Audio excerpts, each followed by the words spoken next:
Hello, I'm Rick Steiner. Welcome to Luxe Life Discovered. My guest today is Ian Clark. So, Ian, thank you for being with us today. Yep. Thank you, Rick.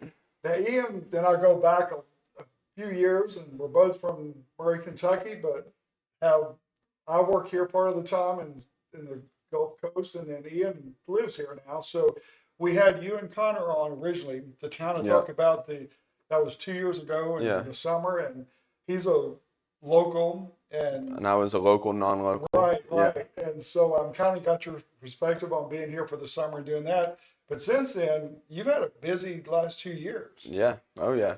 So you went back to Murray, graduated Yep. from Murray State University. Yep. I went back to Murray State and finished with my accounting degree there, where I graduated a semester early in order to come down here and start the beach season in Fort Walton Beach from March to October. It's an 8-month season, so I wanted to make sure I could get down here and have the full season, the full experience, and I just absolutely loved it. So here I am. I'm about to start the second season of beach service for me, and yeah, it's awesome. So what do you like about the area? What is it that appeals to you so much? Like and this is also like Yeah. for other young people your age that are Uh-huh. thinking, man, I'd like to go to the beach and live. Yeah. What? One thing I just love the most about it is the ocean being right there or the Gulf being right there, and you're able to so many new hobbies can come from that. So, you know, if you're landlocked, you do a lot of things on ATVs and bikes and four-wheelers and whatnot. But when you have the Gulf right there, big body of water, you get into boating and scuba diving, spear fishing. You have the option to fish all of these beautiful fish and good eating fish. So, I guess that's like one of my favorite parts, but what I love most about it here is that just everyone is so active and always outdoors. And if I could picture a perfect place, it's where everyone spends most of their time outside. Yeah. At least it's just so encouraging to be out in the sun, to go on walks, if that's what you like to do, or run, work out. Everybody is go-getters here. So Yeah. I love that atmosphere. So when you're here for the summer or the beach season, you if you see you on the beach, you'll be setting up chairs, and Yep. that's a lot of work. People don't understand how much Yeah. physical, Mm-hmm. how much it takes. Yeah, So, it's a lot of work. The chairs weigh about 18 pounds a piece, so typically we will carry anywhere from 2 to 8 or 10 chairs at a time. So, the average is 8. We typically run 8 packs down and back, and I guess that's over like 200 pounds, right? Yeah. Pretty close to it. So, it's a lot of weight, and you're running about 50 to 60 yards one way through the sand, and your calves start burning, your back muscles get big, but you just gotta love it. If you want to do it, you have to be willing to hustle and grind in the heat and sweat and sand. And a lot of people just don't like running in the sand. It's very common for people to start the season in March, and then once it gets hot, like June and July, they can't do it because it's 120 degrees and you're, and their interest is kind of fizzled a little bit. Yeah, for sure. So you gotta really love it, and enjoy working hard, I guess you would say, and putting in the work to make it through the summer. So. Well, one thing with you two, you don't mind working hard, that's for sure. But you've also met a lot of interesting people Mm-hmm. in doing this too, haven't you? Yeah. As somebody with a college degree who is putting themselves in this situation, doing a job that they don't have to do, not using their degree really to do it, I've been able to meet so many people. As far as networking, the networking has just been phenomenal. From insurance people to people that have planes and have taken me up in their planes, people who have offered me to come hunt in Pennsylvania for black bear, just all kinds of super cool experiences that I would never have gotten had I followed the career path I was originally on, and I'll forever be grateful for that. So the people that you meet, and there's just that they see that you have a super hard work ethic. Most people who come vacation here are those who are able to afford to come. They probably own a business. They probably have a good paying job, something like that. And so you meet those people and they see that you can work, and from there they're like, oh, that's a good hardworking kid. Let's see what he's interested in, or maybe he might want this opportunity next. So True. you just keep those contacts. I have a stack of business cards as high as this soda can here. So that's good. Well, you're definitely, like I said, hard worker. You're a good networker too. And so what what is it that drives Um, what drives me is just to have a I guess to have a purpose with everything you're doing. You know, I think it's important to go into everything with a purpose. And so I guess my purpose would be that um, I want to make a younger me proud, right? And not only does that purpose revolve around a monetary value, but just to be happy and have the experiences I always dreamed of when I was little. you? So, you know, I think that's what's really important is having a good balance in life where you enjoy what you're doing, but you're also making um, your steps moving up in life, right? And so I guess I'm just kind of at that point now where I'm really enjoying it. I'm trying to figure things out. You know, car, house, and fiance All the now. So materials. Yeah. Well, yeah, just yeah. congratulations on the Thank fiance. you, Yeah, thank you. yeah. So I feel like I know her after watching your Instagram and stuff. I've never met her, but it's whenever we follow people on social media and you feel like you know them, then you meet them Yeah, like, oh, yeah, I've never met you in yeah. person. But I know all about you now. Yeah. So Right. yeah. So, and that speaking of social media and me asking you that question, you posted a series recently, hmm like a journey. So what prompted you to do that? Because that was really kind of fun to watch and Yeah, I appreciate that.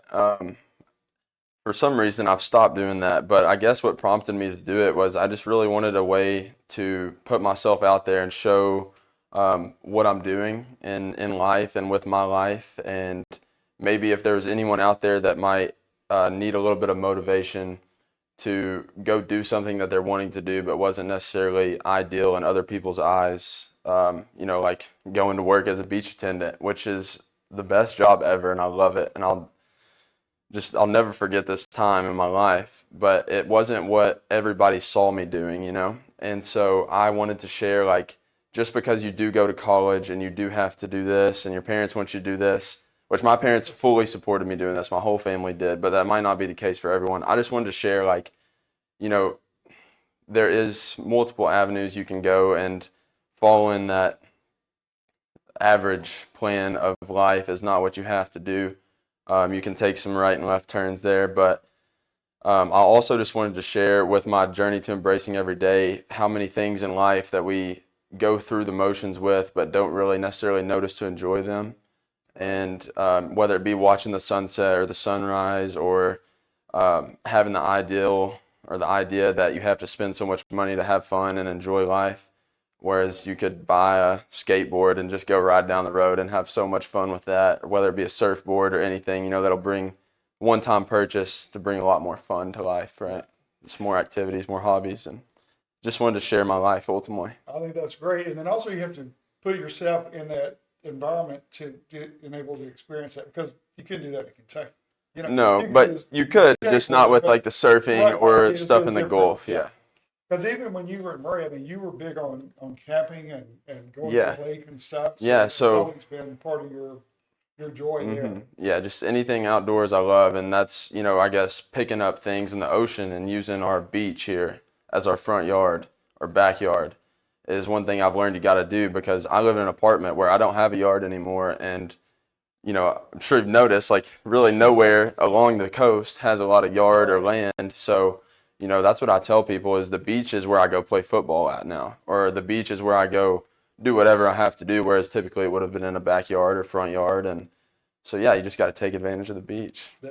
So when you've been here for 2 years, you were here during beach season last year, Yeah. and then you took like a 2 or 3 month break. So I've just been here for a year. Last February is when I moved here, Okay. Right. which I was here in that summer in 2022, but went back to college and Oh, that's right. finished up school. So I moved here last February, and our season ended October 31st. And so at that point, I was ready to get out of there. I was like 8 months in the sun, hustling every day, you know, lots of customer service. And so just getting really worn out. I was like, all right, I need a break from Florida. So I left. I went to Puerto Rico as the weather was getting pretty cold. Went into like 85, 90-degree weather there. That was awesome. That's where I proposed at too. So Uh, Yep. And then after that, came home, spent Thanksgiving with my family in Kentucky, and then went to Japan for a little over 2 weeks.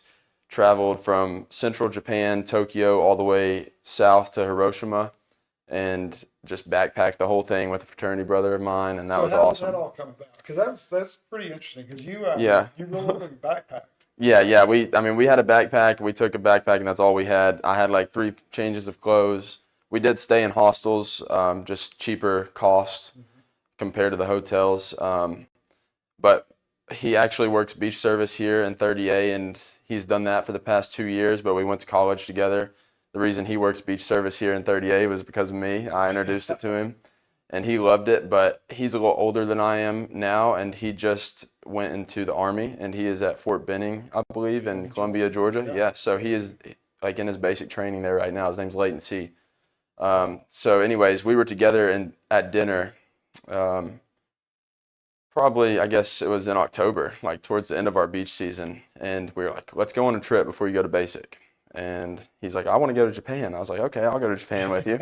So a week later, we met up and we booked flights to Japan, and they were pretty cheap, so we were okay with it. And we just, we booked our first night stay there in Tokyo, and then from there we just traveled further south. I believe it was about 450 miles that we traveled, which, most of that was by train, but some was walking and hiking and stuff too. So, yeah. So did you have any, like, did you know anybody in Japan when you went, or did you have any kind, you just basically did this on your own? No, we just did this on our own. There was no one that we knew there, and we had no clue what we were doing really. He's very experienced in traveling, so internationally and stuff, so he kind of knew how to travel. But as far as the sites that we were going to see and stuff and the things we were going to do, we just planned day by day. Nice. And we got into a lot of the local cultures, local people that we met who would sit with us at dinner and talk to us, tell us stories, and give us Yeah. all kinds of stuff. So And I'm super sure they cool. like the tall, blonde-headed American too. And Yes. And it was hard to get in and out of places because I was probably the tallest person there. So That's great. What was probably the highlight or one of the highlights of your trip? The highlight of my Japan trip was Mount Fuji for sure. It was just absolutely beautiful. We stayed in a little town outside of Mount Fuji called Kawaguchiko, and it was just the slowest part of the trip, the smallest city, very agriculture based. So everyone had their own little gardens, their rice fields and stuff like in their yard. Whereas the rest of the trip we spent in major cities. So Shinjuku and Tokyo and Hiroshima, like all the big cities. So yeah. Wow. And that's something you'll remember for the rest of your life. And to be able to do it with a good friend, that's even Oh yeah, something. for sure. So what, so you're back here now Mhm. and just enjoying some downtime before the beach season picks Yeah, up? yeah, I am enjoying it, but like you mentioned, I'm a hard worker and I like to work, so it's just biting at me like, dude, what are you doing? You're You feel just like sitting you're wasting your around. time? I feel like I'm wasting my Yeah. time, but I am being productive with it and I'm trying to enjoy it. It's just there's only so much of that someone who likes to be out doing stuff can take.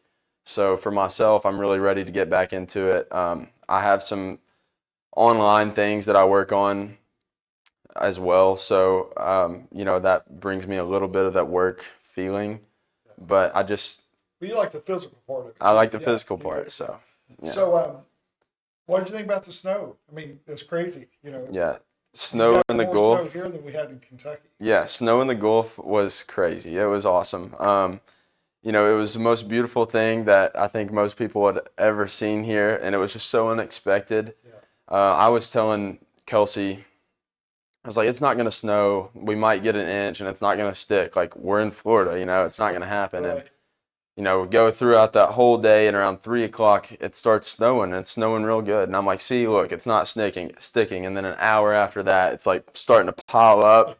I'm like, oh my gosh, it's going to happen. And sure enough, by 10 o'clock that night, after 10 hours of snow or whatever it was, we had 6, 7 inches and it was awesome. So I ran out, jumped in the ocean, and that was a lot of fun. Super, super cold. And then I had to run back to the apartment like pretty much naked. I'm in my shorts and that's it. And my feet were hard and felt like they were having needles stabbed into them. Right. But You said you had like 10,000 views or 10,000 likes on your yeah, pretty close post? to it. Yeah, That's yeah. crazy. Yeah. Well, that caught everybody off guard because I sent that. I think I sent a screenshot of the forecast to John and Paul, and also to Steve and Shannon. And Paul's remark was that it's, we've got the bay to protect us; it won't do anything here. Mm-hmm. The famous last words, yeah. Mm-hmm. So that he had to eat those words, but yeah, and it is fun to see how people reacted here Mm-hmm. because there are some places that don't have heat, and you never think about that. But Mm-hmm. why do you need heat in this area sometimes? Mm-hmm. So it's been an interesting take, and then people saw snow for the first time in their lives. Yeah. That would have to be cool to see. Yeah. Yeah, there were a lot of kids at my apartment complex who lived there, and seeing them enjoy the snow like I used to as a kid was really cool because they had never seen it before. They brought out a little kid and you too, I'm sure. Yeah, that's why I had to go jump in the water, and I was throwing some snowballs with them. So That's awesome. fiance got a snowball thrown at her, that didn't go so well. So Well, you got to learn who to throw them to and who not to. that's right, that's right. One of the many things you're going to learn over the next few years. Yeah. Mm-hmm. So what are your plans? What do you say if you could look at 6 months down the road, just even that close? What's something that you would really like to see happen by then? Within the next 6 months, so that'll bring us to like August, right? Yeah, by August, somewhere in there. Well, I'm currently looking at trying to find a house to buy and get out of paying rent and paying someone else's mortgage. I've done that through college and for the past year here in Florida, and obviously it's just not like the smartest thing to do when you could pay your own mortgage, I guess, per se.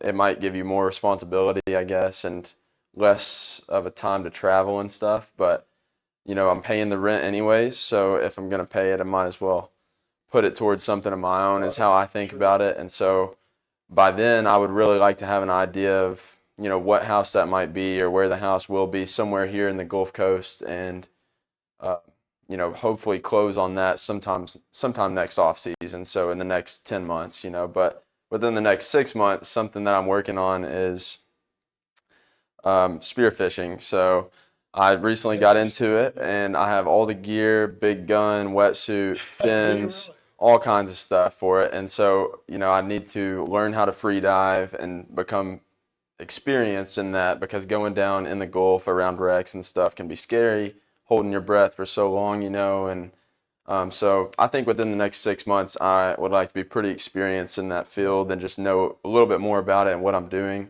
So for now, I'm just kind of going in the bay, in the inlets, and staying out of the Gulf because I think that's just for a little more experienced person. Yeah, I have spearfished with a hand sling in the Gulf a few times, but just still trying to get the hang of it. Now I have a big gun with a reel and all that. So that's pretty cool. Yeah. So do you go by yourself when you do that, or? Yes, I do, and typically, well, she watches me if I go. But I don't want to go do the next steps that I need to do to get better by myself. Those are going to be harder dives. They're going to be maybe moving into the Gulf, out and about around current and stuff within the inlets, and that's something I don't want to do alone because I feel like if something goes wrong, what do you do if you're alone? So I'm kind of like at that point where I need someone to go with, or I'm waiting for the people I know to do it with me. Yeah. So did you go with someone like?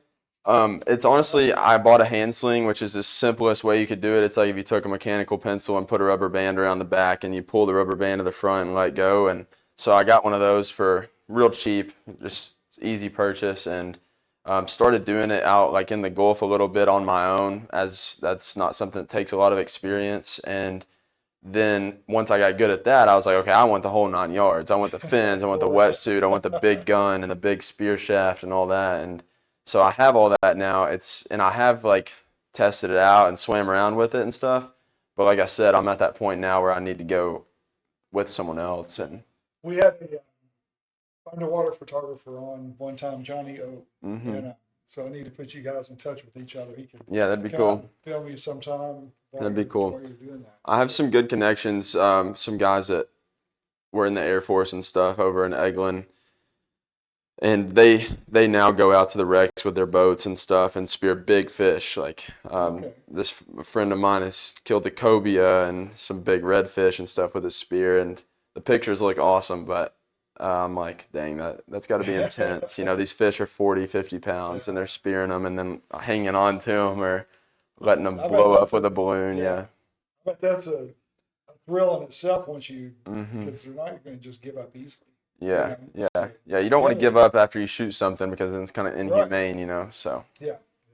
Well, good deal. So that definitely sounds like fun. So with your social media presence, what would hmm you like to do with that part? you know, I would love to have a greater following on social media and just kind of share my life more. And if there's any lessons or anything to be learned from what I'm doing, for others to gather that and take what they will from it, right? I also get a lot of advice from these customers I have on the beach who have had many different walks of life.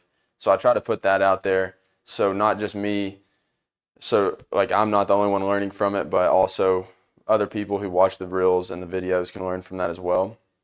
Um, but I would love to be somewhere with 100,000 followers and some sort of brand deal where I can wear somebody's swim trunks and get decked out in RVCA stuff Yeah. and just my ultimate goal is to be less of a consumer and just put more stuff out there instead of consuming it from my reels and going through reels just like brain dead. Right. I don't want to be that person, and sometimes I think I do. Like I'll catch myself watching like an hour of reels and I'm like, dang, why did I just do that?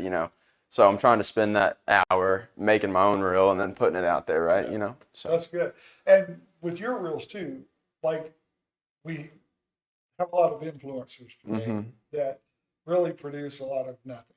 hmm Yours are interesting. well, thank you. They're relevant, Thank and you. I think that you're on the right track with that for sure. Thank you. Because you could go a completely different hmm avenue and post some senseless stuff. And Yeah, I still really get want it to be authentic and true. I don't want to flex my Lambo and my 100K that I made this month, but that's not me. And I'm not doing that. So, but I don't want to do that and But like you wouldn't create mind this. having both of Oh, I wouldn't mind at all, them. but I don't want to flex that, whether it be true or false. Yeah. So I just want to be authentic and share my life story. I think God put us all on this earth to have a different story to tell. No one else can tell a story just like it. And so we have that chance to make our own movie or film of ourselves and share that. And if someone finds it interesting, then they can follow you. And that's really all there is to it, to No, me. yeah, no, that's good and well said for sure. Because you're the kind of person that you meet people and you know how to interact, and it's not a fake thing. It's just you're genuine, and Well, so thank you. that's pretty. Thank And that you. goes back to your parents too. So Yeah, yep, gotta and my gotta throw a family. shout Yeah. out to your mom and dad. Yeah, Yeah. so yeah. Well, good. So your sister, you think she'll ever follow in your footsteps and make it down here? I wish my whole family would move I was down gonna here say, would because you I mom really and dad miss would be them. right there with her I really too. miss them a lot. Yeah. Molly's currently in nursing school at Murray State right now, and she has a couple more years. I ask her all the time if she wants to come down here for the summer and just hang out with me. I can get her a job working, on Crab Island, selling stuff, doing whatever. She's like, I already love my job on the lake in Kentucky. Why would I want to come there right now or something? One summer would So hook her. yeah, one summer would do it, but she has a pretty good gig. She works for Blues and she's a waitress Okay. there, so Yeah. she loves that. But I think my parents, would love to live here, and at some point when Molly is out of school, they'll probably all end up coming down Yeah. here. Well, So that's good. That's good. yeah, So, I plan to stay unless something drastically changes. well, I was going to say that earlier when you were talking about looking for a house. So you do plan to stay in the area then? Yeah, for sure. I do love Kentucky, and being back there for the holidays made me miss it more than I have this past year at all, because just seeing the opportunity to have 20 acres with some farmland and be able to hunt deer off my back porch, Right. that kind of thing. But it's just, like I said earlier, our front yard is now our beach, and we got to take advantage of the Gulf. So I do want to stay here. And obviously, I probably won't be doing beach service for forever, but having property here, I think, is a good investment, first of all. And second of all, I love it here, and I'd always love to have a place to come back to here. Well, goodness, if you decide to take a couple of months off to do something, you can always lease the house if Yeah, you yeah. want to, because that's definitely not an issue here. No, So, no, for yeah. sure. Well, well, good. So I'm glad you came back for another visit because it's good to see you, Yeah. and always excited to follow you on social media, even though we don't talk a lot. I Well, feel thank like you, Rick. we stay in touch, and Yeah. through that, and so, Good yeah, connections, they pick up where they left off, right? that's true. Good That's friendships, true, yeah. yep. So we're going to put your Instagram up on the screen there. So it's at Ian_Clark. Yep, that's it. Because I had done the single underscore. Yeah. So I'm glad you said that. Yeah, the single underscore was taken, so I had to add the extra Okay. one in there, yeah. So another Ian Clark? I guess so. Wow. Yeah. Wow. With an underscore. Yeah. Who knew, huh? So, but yeah, make sure you follow Ian's Instagram because he has a lot of good posts, good reels, and you'll just see how smart, responsible young man is making it here on the Gulf Coast and how he's attacking life, really. Yeah. So, Well, thank you so much, all right, Rick. I really thank you appreciate for it. being here. All right, and that concludes our episode of Luxe Life Discovered. So we'll see you soon.